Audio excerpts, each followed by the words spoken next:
we can speak up. We will speak up. Alright. If they don't hear us, yeah. Alright. We start. You wanna get I mean, we started? introduced each other, so we don't need to do the introduction. What? Go ahead and Oh, introduce yourself, Alicia. Well, hi, I'm Alicia, the gallery owner from Gallery Chimera, and we have an artist talk with Emily Newman about her solo show, Expressions of Healing. Glad y'all here. Yeah.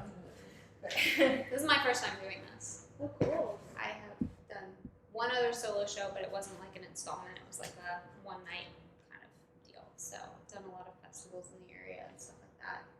Do most of my sales online. Congratulations on the show. It's great. Thank you. Paint in my own home studio, and yeah, so I'm really thankful to be here. Yeah, we had a great opening. That was a really nice success. So it was great. We had a good time. It was fun. It was packed. It was packed. It was awesome.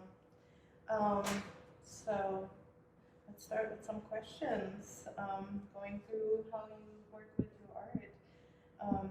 First thing is walk us through your journey as an artist from your early beginnings to now. So I was the kid that at 5 years old, if you asked me what I wanted to be when I grew up, I would say an artist. And I was homeschooled, so I never really had the opportunity to take many art classes, but I was just always creating and many different mediums, but I loved to paint. By the time I was in high school, ready to go to college and looking at schools, found out how much art school costed, and I was like, never mind. So I settled to double major in art and psychology at KSU. I'm born and raised here in the Atlanta area. And, but I was in a very rough season of my life. When I was 17, I started really struggling with depression, and I actually tried to kill myself when I was 18. So it was really at that time in my life where I was kind of at my lowest, and so I started college, and within a semester I dropped out. I went from being salutatorian in high school to barely making it through college classes, and so it was like, this isn't what's for me. I don't know what is, but I'm going to take some time off. I ended up getting a job at a bank, a full-time office job, and after I did that for about 3 months, it was very clear that that was not for me. I got sent home to change clothes because I don't know how to dress up. The whole corporate thing wasn't for me. I know how to dress up now. I literally was wearing something nice tonight, and then I changed because I was like, I want to be me. I'm just gonna wear sweatpants and jeans, or sweatshirt and jeans, because this is who I am. With like broken nail polish and paint all over my hands, but ceramic dust on my shoes. But anyway, I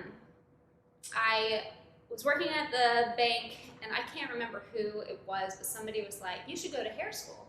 And I was like, I've always done my own hair, done my friend's hair. I just never really thought, because I'd never been into a salon, never thought about the fact that people actually do that for a living. So I went to hair school, stepped in the door, and was like, this sounds great. So I did that, and I did hair for 10 years. So that was my creative outlet, my first career, and I loved it. I was an educator. I taught in hair school. I did hair on stage at different conventions and that kind of thing, and that was amazing until I started having kids, and I realized this life is too much for wanting to be home with babies. So I couldn't find the balance between like traveling and education life and staying excited about hair, and at the same time being home with my kids. I would have to work nights and weekends and all of that to continue with the trajectory I was on with cosmetology.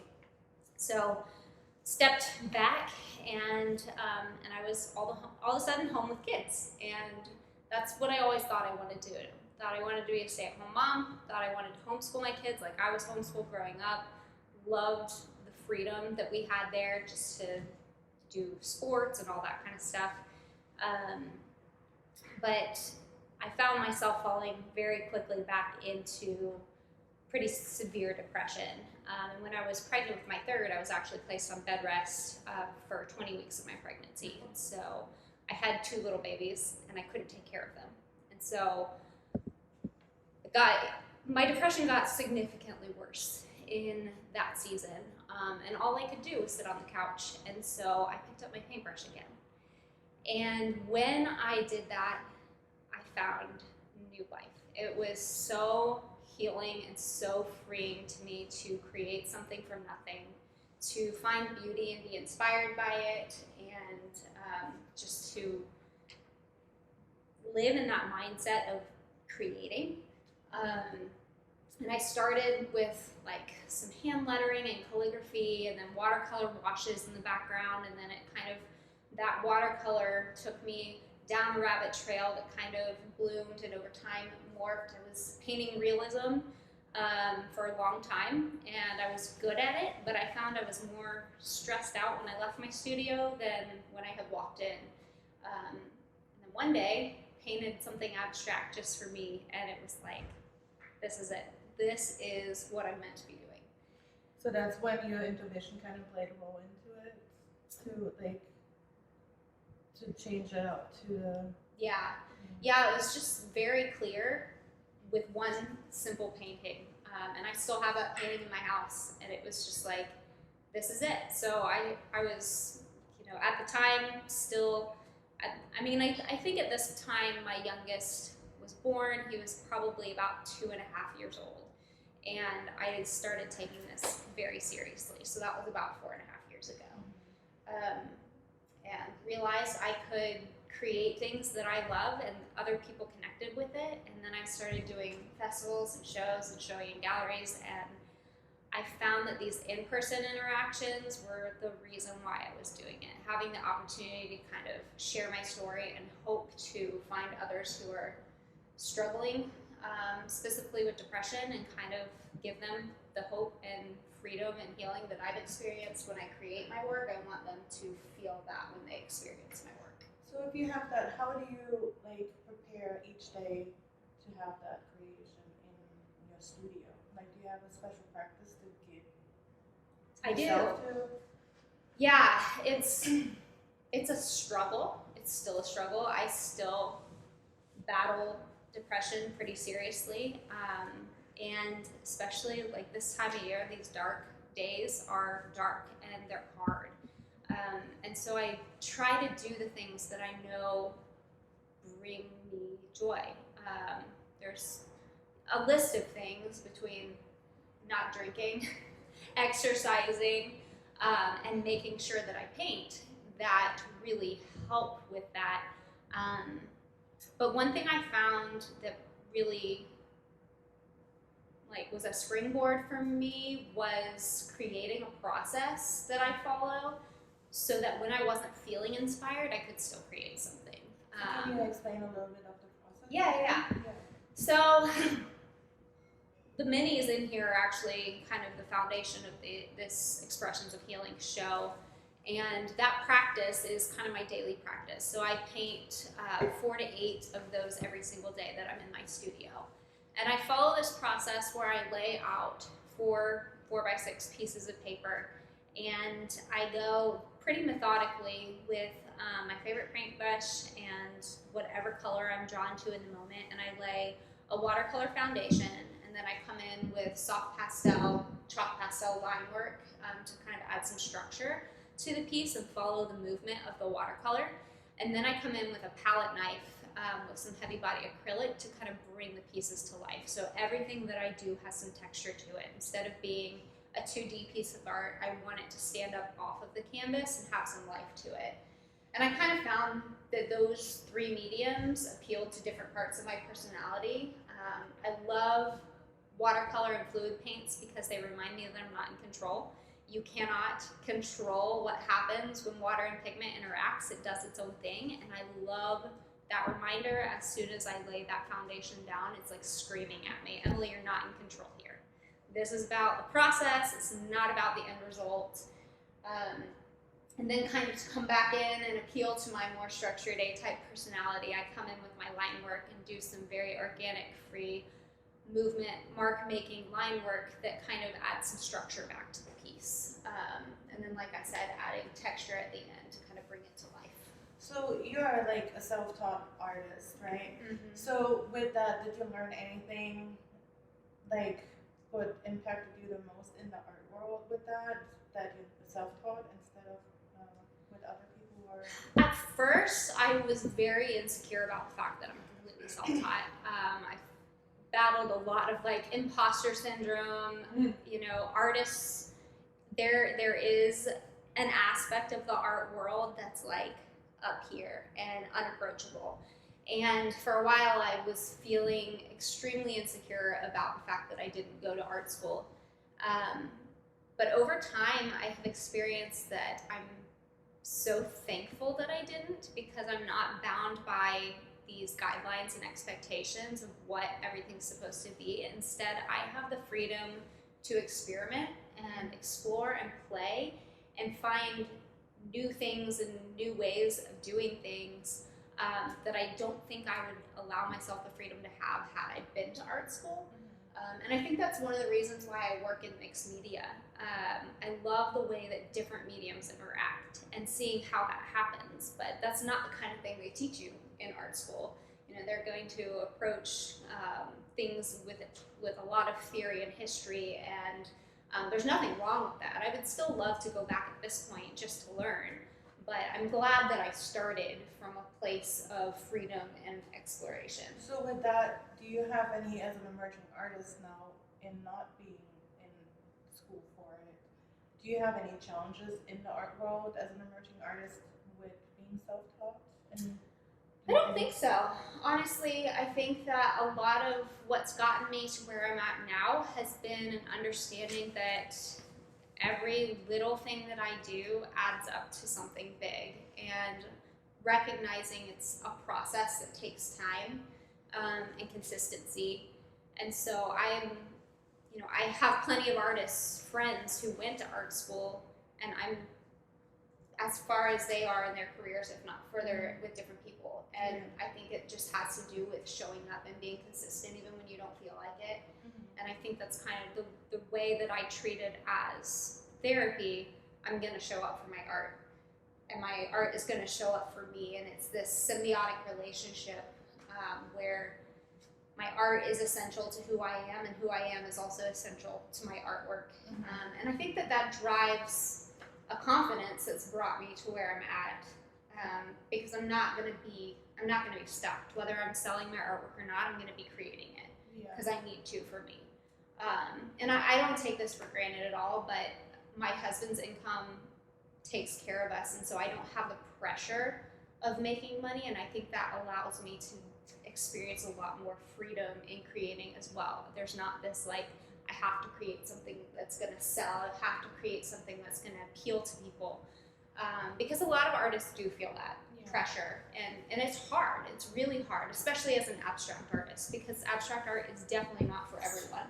And I recognize that, and I've had to grow thick skin, but at this point, it's there, and I'm confident that like, this isn't for everyone. That's okay with me. There are people, my people, who connect with it. And well, and that's like for my next question I have that will fit really well into it is like, in what way do you hope that the art will impact and resonate with individuals who are dealing with the same mental issues in with the art world? Yeah. I mean, kind of like I said before, it's really my hope that as people approach my artwork, they experience the same freedom and joy and hope as they experience my work that I felt when I was creating it. I can always tell when I am at a festival and I see people connecting with my art, and I know instantly that they're my people. It's like I've poured my heart and soul out on canvas, and when I see people interact with it and see them connect with it, I just know like we could be best friends. Like I just know that they. Do you have like a particular piece what makes that for you and for people you had in festivals? Like who resonated that you resonated the most with? There's been a lot of pieces in the last few years. But I have definitely seen that the people who connect most with my minis, with my like daily process of my therapy and pouring out my emotions, the people who get it, they resonate with them as well. Those are the people who end up taking those pieces home and putting them in their own homes and sharing their stories with me, and that's what kind of drives me to keep going on the days that I don't feel like it. So how do you deal with the balance between the vulnerability and the privacy of having the mental issues? And that, like, how do you do that? That's a really good question. And I think that my answer might be different than most. It's not that I don't value privacy, but I value vulnerability far beyond it. I think that if I want others to feel freedom to be who they are and share their brokenness and their hurt and their battles, then I need to open that door. And so I feel like the best way for me to show people they're not alone is to share. Do you have one like particular one who stands out the most where you get feedback from one person in your career? It's been different people over time. There is one collector, her name is Mary Glenn, and she fell in love with, after I painted my very first abstract piece, I did 3 more on paper, and she bought one of those pieces from my Instagram sale that I did on like my stories years and years ago, and it was like, I painted it, and half an hour later, shared it, and she bought it. And she had bought a home portrait for her house, so she was following me because of that. I really got started doing a lot of commissions for people because that was how I made money. And so she went from having this like realistic home portrait that I just painted something for her family, to buying this piece and connecting with it. And over time, we have connected and built a really deep friendship. Since then, she had just gotten remarried out of a really bad marriage, and then since then, her new husband actually passed away instantly. And so we've kind of walked through hard things together. That's hard, yeah. And in that, she has encouraged me to keep going, and she's also continued to connect with my work. And I did one of my largest commissions to date for her last year, and I got to drive to Greenville and deliver it and install it in her home. We went out to dinner and had drinks, and it's like those That's awesome. are Yeah. the things that keep you going. So do you, when you have that with people, do you use particular colors in particular textures, especially for those emotions? Not intentionally. It kind of happens very intuitively, and I think that that's really just confirmation. I know that what I'm doing is something that I've been called by God to do, and I feel like that's just been reinforced. And that when somebody connects with my work and they commission something, there is like just a discernment, understanding of who the person is and what to create for them. I went from doing home portraits where people sent me a picture and they're like, paint my house for me, to doing these abstracts that resonate deeply in their souls. And so now I can say no to those commissions, and I only take commissions when people connect with my work and they're like, I love this piece, but I want something in these colors that gives this feel to fit this space, and so we can work together and I get to know who they are. I do like commission forms where we do ask a lot of questions and really get to know them, so that that piece of work really does resonate. And do you have like any like rituals specific for you do to keep your creativity and your inspiration going? So having a process to fall back on every day when I have times, because creativity it's inspired, and some days you lack inspiration. As you know, as an artist, some days it's just like you sit down in front of a blank canvas and you're like, what am I going to But do you paint? have then a ritual that you do that you maybe get back To into? become inspired. A lot of it is being outside, sunshine specifically, which we're really lacking right now. So you don't like dancing in the rain? Funny you said that. Literally last night, my husband was like, you used to love the rain. We literally got married in pouring down rain. And I did, but that was That was me 15 So years maybe ago. you have to I don't take know. your Now I kids. need sunshine. Well, maybe you have to take your kids and put the rain boots on and go outside dancing. Let them do it. Ah. Yeah, no, but I love a good hike. I love, sometimes I'm just like drawn to and inspired by very specific things for a while. Just for example, like a couple of years ago, I was very inspired by like the like burnt oranges and dark reds of out west, and so it was like I just want to go and I just want to take it in for 24 hours, just like see these colors and let them inspire me. So Yeah, nature, same. nature as a whole, and a lot of my work is very floral inspired. Even my pure abstracts or like landscape inspired, but they're more evoking the feeling I felt in that place than replicating that place, if that makes So sense. what did you do when you did the realistic, more hyper realistic? I actually did do a lot of florals. Okay. And then the home portraits, and then I did, still life kind of stuff. Yeah. What would you for inspiring artists Yeah. and also with artists who are just starting and wanna?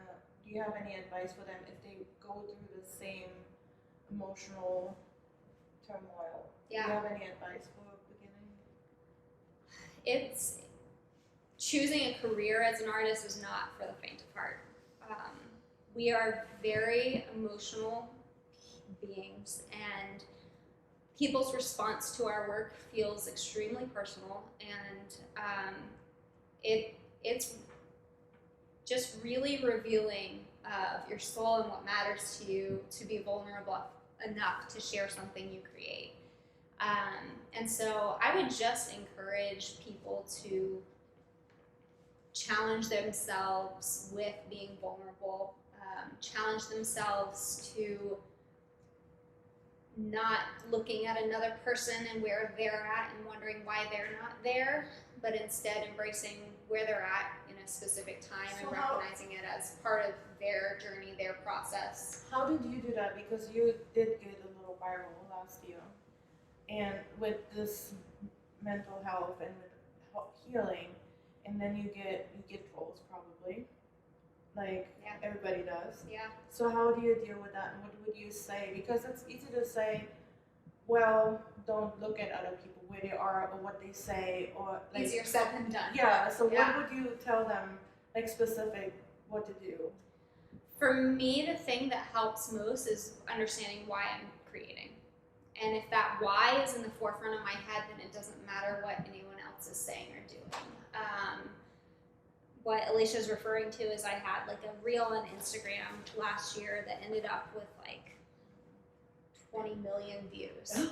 And so with that, I went from having like a following of 8,000 people who were my consistent people, like people I felt like I knew and could show up for, to all of a sudden having 30,000 people, and I would show up and I would be paralyzed. Like, who are these people in this space? And so I had to kind of deconstruct and step back and realize, like, why am I doing this? What am I doing this for? And keeping that why in the forefront of my head. Like you said, there's trolls out there. Many, many people have a lot of things to say. My child could do that better. My 4-year-old must be an artist, you know, all these things. And because I know why I'm doing it, they just bounce right off, to be honest. And I'm able to either, you know, delete and ignore, or even respond and say, just like I said, abstract art isn't for everyone, and that's okay. I get it if what appeals to you is hyperrealism.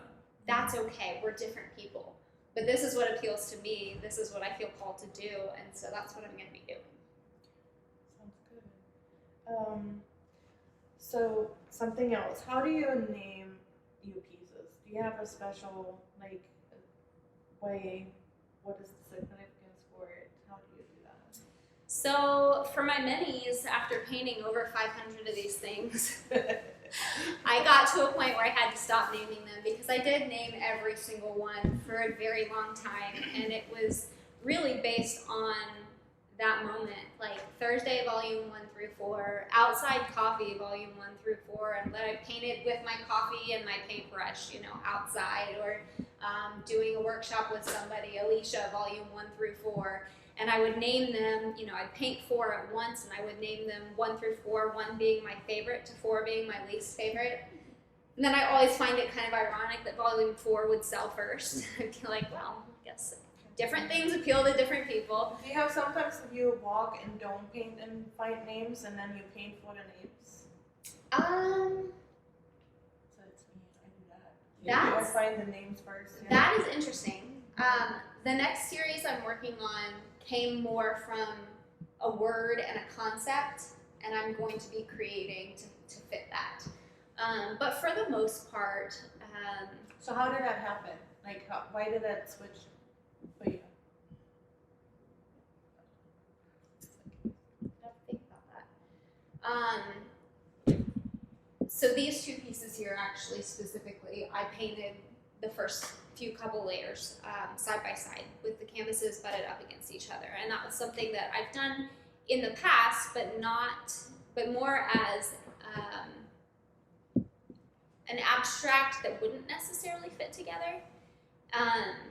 So I laid the first 2 foundations with my fluid paint and my line work together, and then I separated them, I switched them, and purposefully focused on each individual piece as a composition of its own, and added my acrylic with my palette knife that way.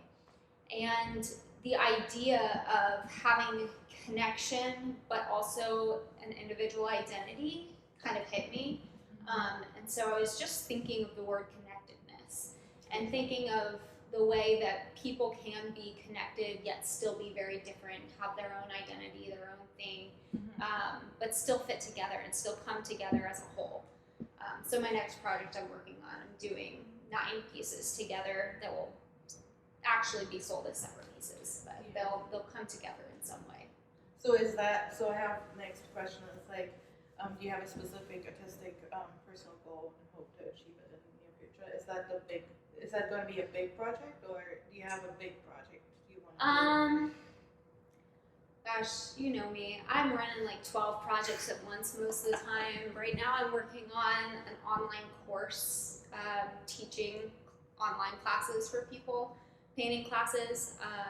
I have a couple different series that are in the works. I love to collaborate with other artists, so I have in the next couple of days I'll be announcing a collaboration I'm doing with another artist where we actually came together. I painted my abstracts, and she came in, she's a figure artist, and she found figures within my abstracts and added to them and created figures in my paintings. And That's so nice.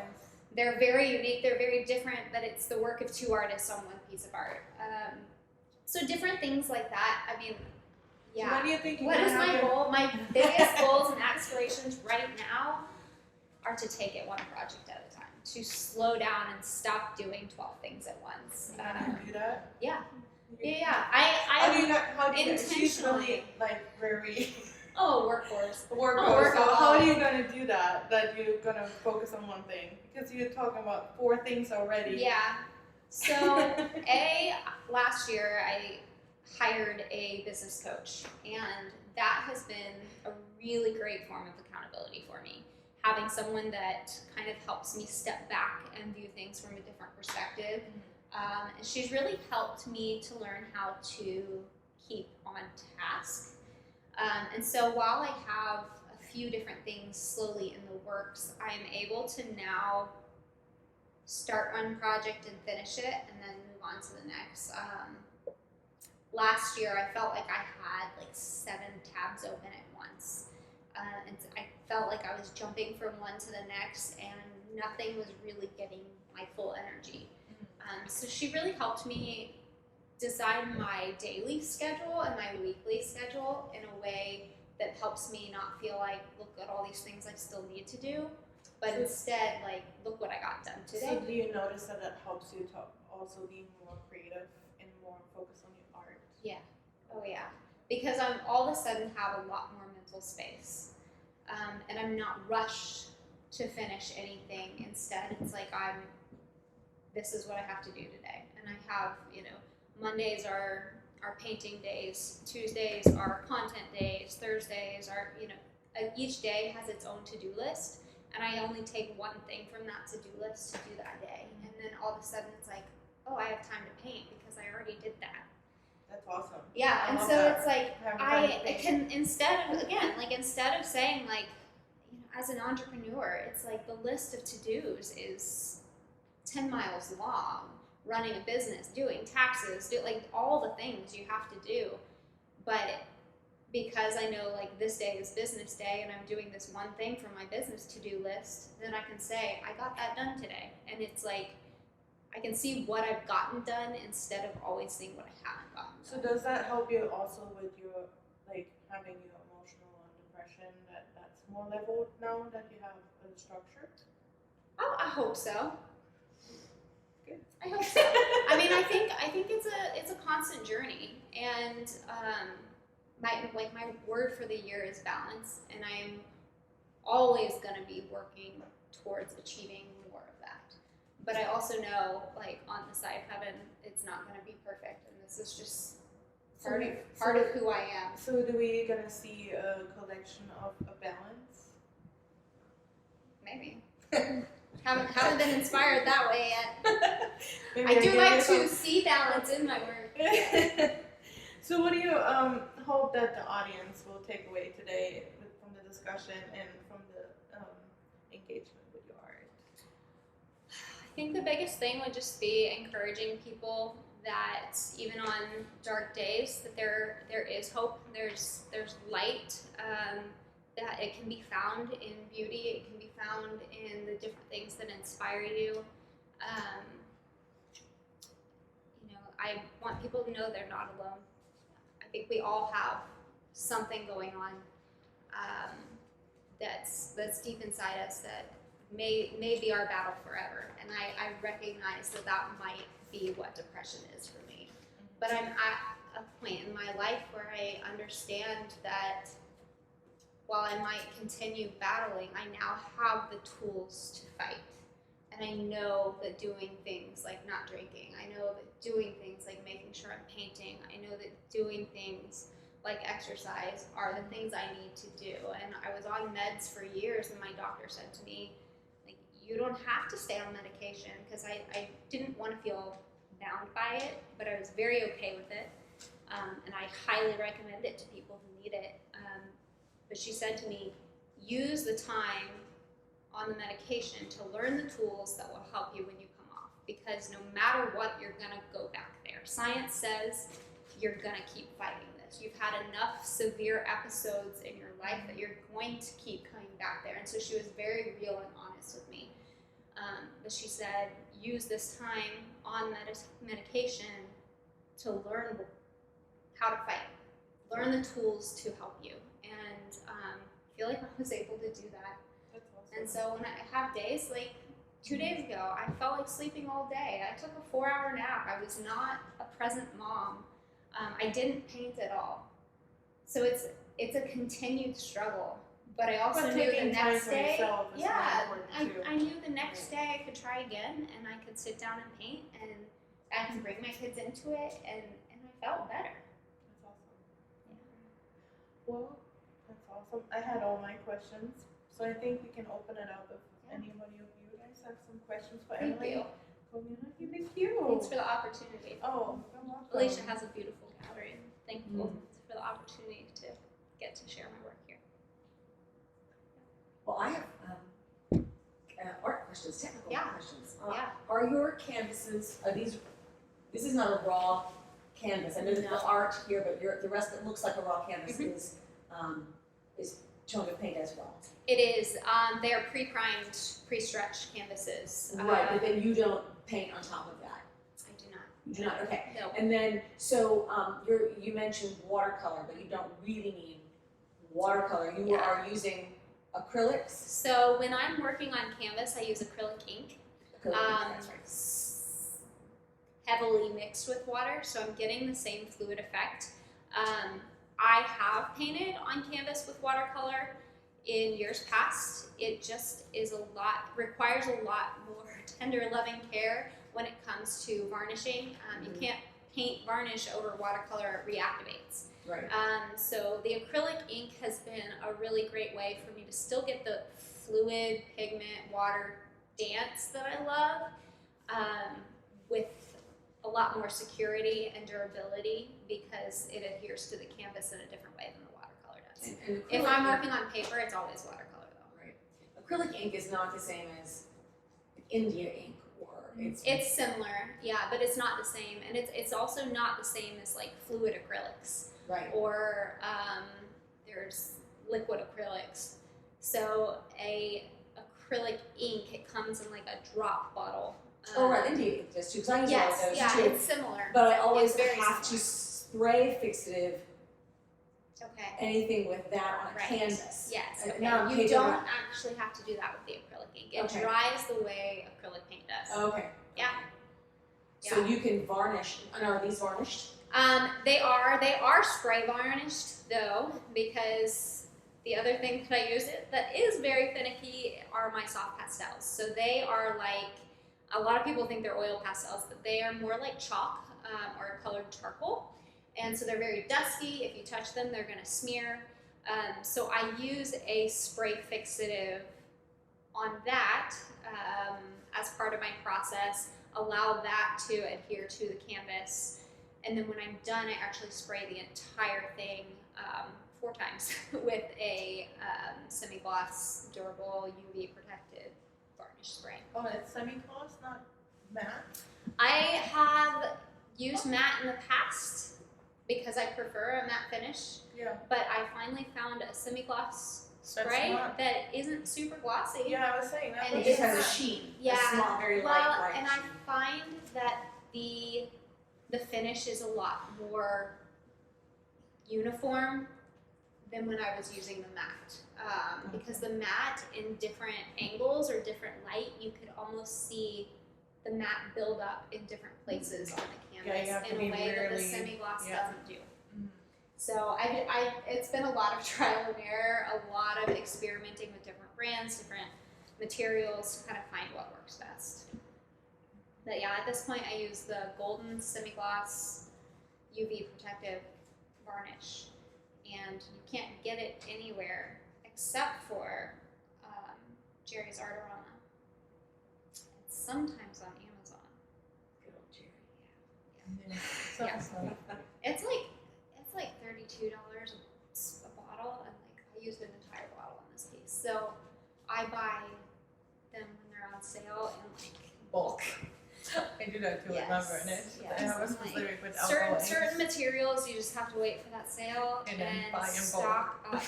Like canvases right now, Blick is having their like 70% off when you buy 10 or more. You buy 10 or more. Buy as many as I can. Yes. Stack them in my garage. I will tell you that Hobby Lobby has dropped the prices of their thick 2-inch canvases to almost nothing. Yeah. They're so cheap at Hobby Lobby. Yeah.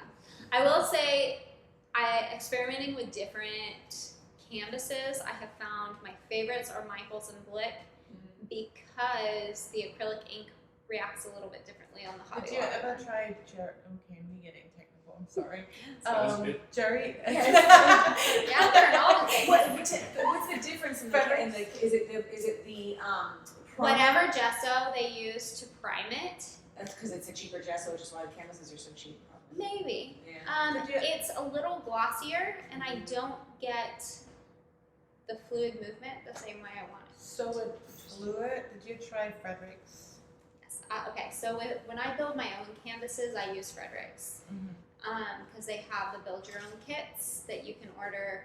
Cheapest place is Amazon. But so anything that I do that's 48 by 48 or larger, I build myself instead of buying pre-stretch. And do you stretch before you paint, or paint and then stretch? I stretch before I paint because if I have any ripples, all of my fluid paints are going to pool in one spot. So I need a Right. very taut surface. Do you spray it with water and heat it up so it's taut? Yeah. Yep. Me too. Yeah, and I've gotten to a point where a part of my process is actually wetting the whole canvas first, and so it has The wet on some wet. more absorbency than the primer would typically let it have. But that allows me to get more of the fluid motion. Like the piece behind you or the piece behind you, Wes, they have a lot more of the fluid movement than this one here.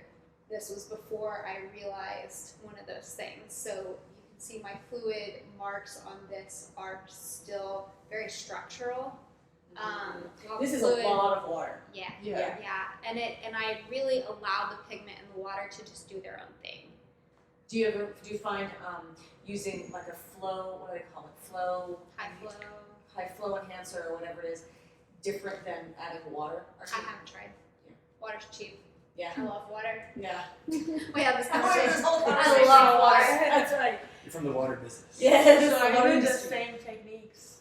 It's funny, I have to try Use because alcohol ink. But I do wet the whole canvas, Yes. then I have the same effects if Yeah. I use the tri canvas with Mhm. alcohol inks. Yeah, It's funny, so I'm gonna try yeah, I have inks at home, like I'm gonna try. yeah. And I Interesting. love alcohol ink is a really fun one too. I love it. Just A little smells- finicky. Smells so. Yeah, I have a studio. Yeah, you have a it's studio. open, so it's- My studio is in the front room of my house. It's It's supposed to be literally- like a formal living room. It's an art studio. That's literally what happened. He's like, yeah, our smells. We Get need it a out. studio. Yeah. I'm like, "Yes." That's what- Any more questions? Are there any alcohol ink ones here? I no. You have one of yours. Yeah, no, none of the ones that I've done. No, are I here. had to move all my stuff. But Mhm. this table over here, Oh, she my painted table that, is so alcohol definitely ink. take a look at Yes. that. That one's with alcohol Yes. ink. Mhm. Alcohol ink works best on a very shiny surface, so like you work on Yupo paper. Yeah. I use canvases though because I like the look. How Emily has it. That's how we met actually because I liked her look and She it's came and did similar. one of my workshops. And I did one of her workshops, so that's how we met. And but if you do it on, I use Nara paper or on tables. Anything what is not porous, it flows really nice too, and has more intense colors than on canvas. Yes. Canvas is more muted. Yeah. And how do you do? Are you able to varnish an alcohol ink? What do you do? How do you fix that? So I have to use two varnishes. I have to first fix it because That's the right. one you're talking about, I cannot use it. It reactivates. So I have to use the normal Karma, and then I have to Oh, use yeah. the UV, not IV, UV. Both sprays. I have to do both, and that Camphor. doesn't. Camphor. Camphor, Yeah. yes. And then I have to use the UV because it has to first dry, and the same. I have to burnish it 4 times, and then another 4 times. So I use a lot of that too. So same. Yeah. If it's on sale, you buy in bulk. Yeah. Because if you don't do it, the color goes away with the UV. So if you People, have just people a wonder normal- why art's so expensive. Yeah. So yeah, you have everyone. Do we have any questions online? No, I haven't seen anything through yet. I have a question. Yeah. So something that I really struggle with in my life is having a lot of expectations and then whatever it is, the thing, the person, the Yeah. event, like not filling, Yeah. living up to the expectation. And I think that's part of the reason I'm really drawn to abstract art and to your art in particular, because I feel like with abstract art, there's less of an expectation because you're not trying to like copy that house that you're painting exactly or fulfill a certain image. But I'm sure that you still do have expectation when you go into creating a piece. So my question is, how do you, like, what does it feel like when you're in the process or when you're finishing and you look at it and do you think to yourself, does this fulfill like Right. what I thought? Right. I'm glad you brought this up because that's kind of why abstract work is therapeutic for me, is because it frees me from expectations in a lot of ways. Like I said before, when I was doing realism, it was never going to be as good as I wanted it to be. And I knew no matter how good I get at this, it will never be enough.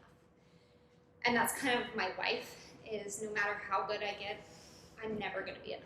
Is like, that is a deep-seated who I am. And so I found that it was really about the process and not the end result.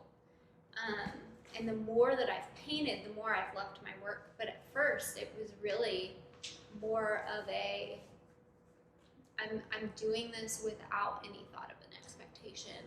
I'm picturing, and you can see this in a lot of my work, I'm picturing a pouring out of emotion.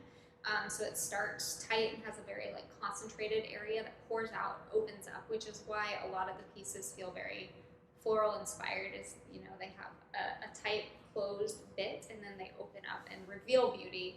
They're also vulnerable, and so I think that painting has the freedom that I experience with painting. My abstracts has trickled out into the rest of my life and brought so much healing in those expectations of myself and recognizing that like it's about the process of life and like what each day holds is not in my control.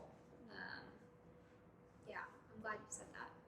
Thank you for sharing. And my other question to kind of follow up is, how do you know when you've completed a piece? Because I feel like sometimes when I'm writing or doing any sort of expression, I'm like, I could just keep tweaking this. You can do it for years. Yeah. You could keep changing. Like, how do you know when it's complete? Yeah, that is something that kind of comes with the more I've created. I think abstract especially can very quickly be overworked. And obviously my work is very minimal. Part of that is just my personal aesthetic. I really truly feel like less is more. I feel like it's gonna have a bigger impact when there's not as much to see. And so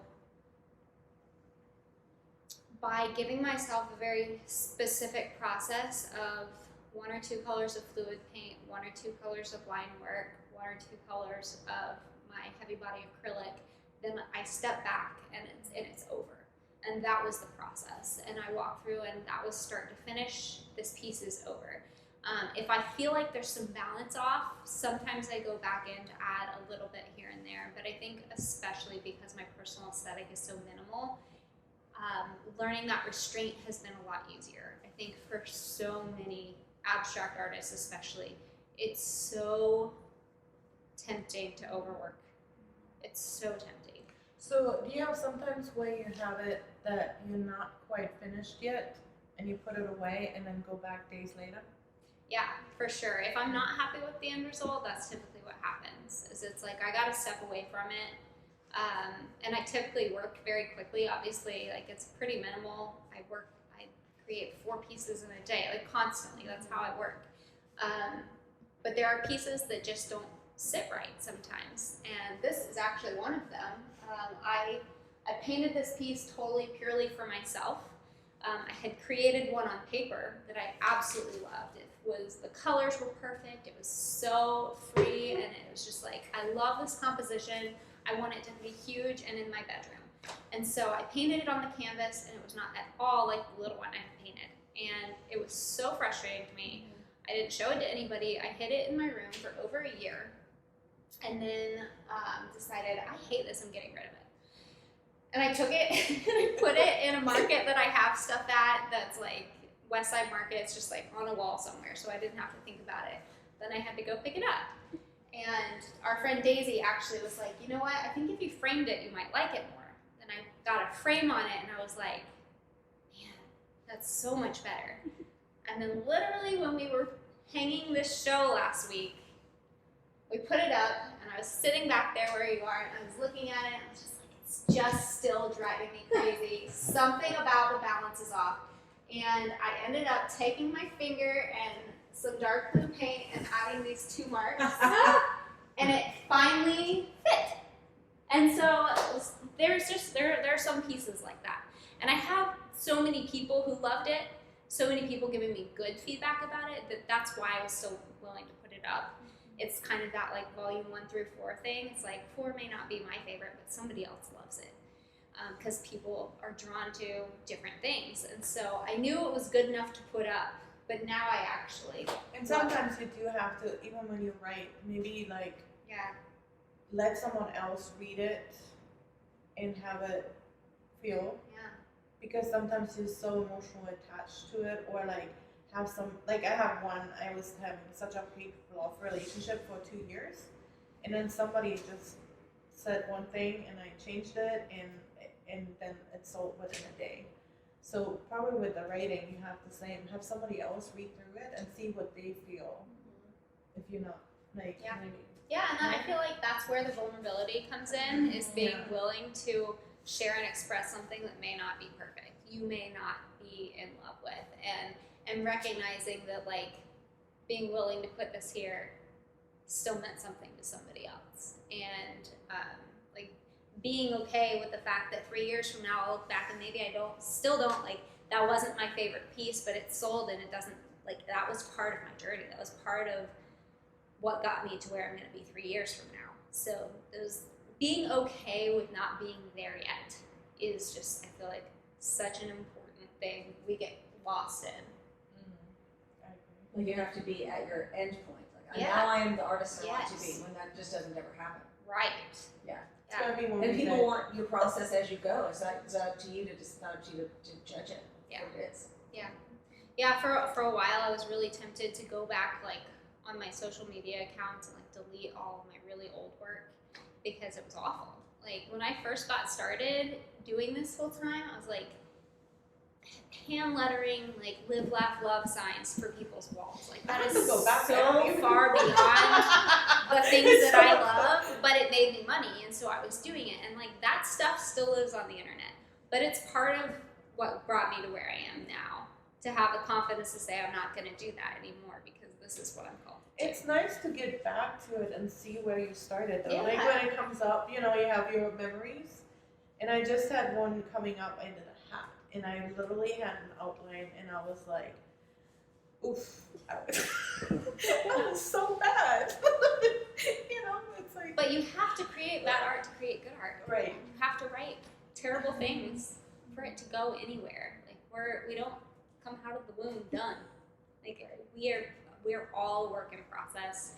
And I feel like one of the things I try to portray through my work is embracing the imperfections. And so if you look really closely at a lot of my pieces, you're gonna see, like, where the paint just splattered in the wrong place, or where there's a dead bug because I varnished it outside, or like abnormalities in the canvas. Like, some artists are not okay with that, but I see these as a reflection of me, and so I want to embrace those imperfections and tell myself that they're okay, that, like, they are part of what makes this piece who it is.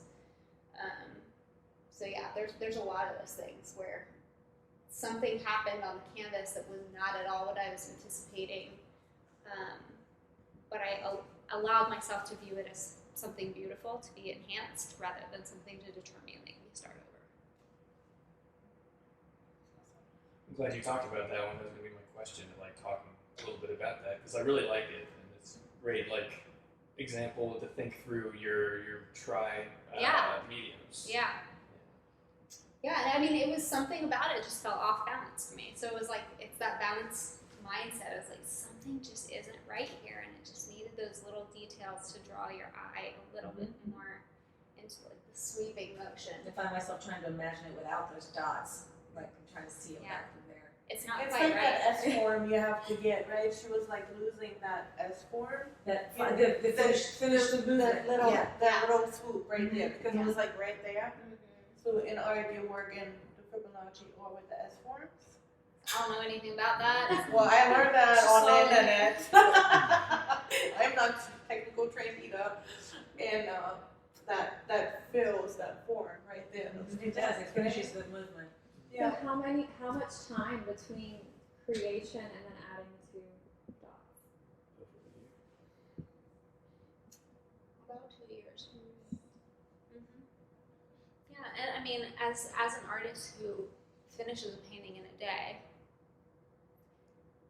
to me that adds a value to it. I think that a lot of times, as someone who paints as quickly as I do, it's easy to get caught up in comparison to, like, the oil painters who spend 2 years on a piece, like, literally painting it every day. And so it's like, well, of course that should be $15,000. But I have to get to a place where I understand that, like, the piece that I painted in a day is also worth that because of where it came from. It's actually years of experience and years of understanding the materials and how they interact and what they do together. guess one thing I didn't really touch on is just like one of the things that means the most to me is also like letting other artists know that they can do this, letting kids know that they can do this so they don't get to college age, find out how much art school costs and give up and take a 10-year detour before they come back to what they really wanted to do. Like I try And to that's make what my it so husband did. yeah. He went to RISD, quit it because it was all technical, Yeah. and that's exactly what happened. And then I met him, and he was painting at work, and I'm like, what do you do here? Like, this is insane. Like, you should not be in this job. What was his job? He was a CNA and EMT. We work at night shift. And he's like a phenomenal tattoo artist. Oh, yes. And Check. he was sitting there, and he's like, I hate art. I hate how, and I'm like, what? Like, Yeah. what do you mean? We're told, yeah. you know, society, We have and I think it's coming around. And now I started to paint with oil. And he's like, I hate, and because he was so thrilled at art school, you had to be a certain way. Yeah.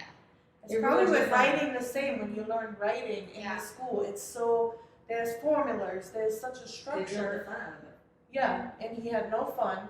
And then I was like, no, you cannot, this cannot be here at night. Like, Yeah. we need to get this out of the But world. even that's what beyond happened. the like, is this fun aspect, like, we're told that you can't make a living creating art. And I'm sure it's the same way in the writing world. Like, how hard is it to write a bestseller? But I just want artists to know that if they understand that every day is part of their process, if they understand it's going to take time and consistently showing up for themselves, even when they don't feel like it, you can make a living doing art. Like, thankfully, I don't have to, but I'm still doing it. And like, you can do it. I know artists who make 6 figures easy, and it just requires not giving up. Being consistent to yourself. Yeah. That's important because you do art for yourself first. And Vic Rubin said, I don't do music for other people. I do it for myself and for that artist. And then you have the passion in it. Same with writing, you starting out painting.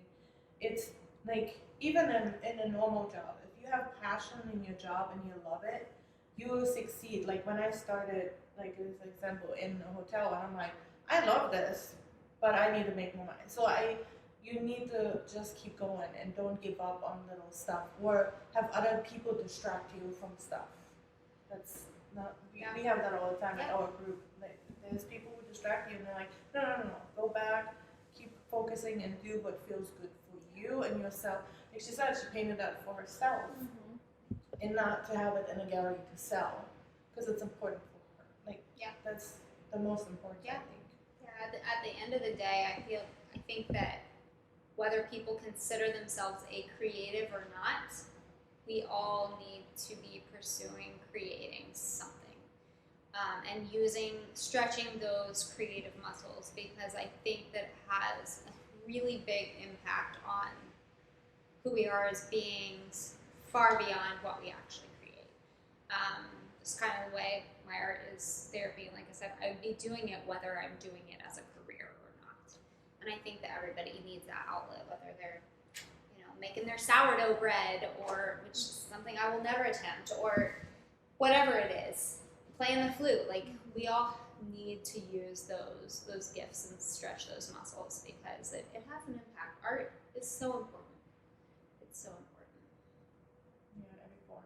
Yep. I have a question. Yeah. When you sell your work, are you just connecting to your buyers personally, or do you ever sell through other galleries? Like, do you have other gallery representation? What do you do? Yeah, I am really big on diversifying and being all over the place. So I have worked with 3 or 4 online galleries who, every gallery is a little bit different, but it's like they have these 3 pieces for a season that they market and they sell, and then once it sells, they tell me and I ship it out. Like, so it's technically still in my hands, but they're taking a commission. I've worked with 5 galleries where I've take my work to them, drop it off. They have it for a time, whether it be for a specific group show or they're representing me for a time. I sell online through social media marketing and my own personal connections. I sell prints through some different online things where I've like licensed out my work to be used. I've done a lot of other licensing things. Like last year I did gift bags for Papyrus, where I painted designs and they put my artwork on their gift bags. So different things like that. I'm all about being in every area I can, and that's if you want to make it as an artist, it's not going to be like every painting I paint sells instantly. I've diversified to doing a lot of different things with my art, and then I also do festivals. That's the other main form of like getting my work out there. And festivals is where you connect with your like. Yeah. Oh yeah. Yeah. Right. And those kinds of in-person opportunities, even like this is the most life-giving to me. Like, I love selling online because I can do it from home with my kids, and that's like the work-life balance works for me. I can't do a festival every weekend like a lot of people can because I've got 3 little kids, and that's okay. I love that. But I also love the opportunity to do, you know, a festival and make $8,000 in a weekend because I have people in and out of my tent, see them connect with my work and make new connections. The last festival I did, one of the pieces went into a therapy office, and it was like, that's where I want all my work to be. I was like, can you just the take life's it mission all? right Yes, it was like, this is it. Like, wait a second, you want my art in your office and you're a therapist? Perfect. This is. So you rate every therapist right now. Like, I know. Hey, what's hard? Yeah. yeah. Yeah. Any online questions? No. No. They're all quiet today. It's the rain. Thank you guys for coming. Thank you. Thank you. It was Great. sold out 20 chairs, but people I think didn't want to it's the actually rain. come out tonight. The rain in Atlanta is like That's the end. Everybody stays home. Well, and then everybody's got sick too. Yes. That was another one. My So- entire family is at home sick with the flu, so I felt bad leaving my husband. Emily, do you have any final words for our live? Nope, we'll post the recording. Thanks for showing up. All right, well, thank you, Emily. Thank you, our guests. Thank you. We're so happy that you've been here. She did all nice.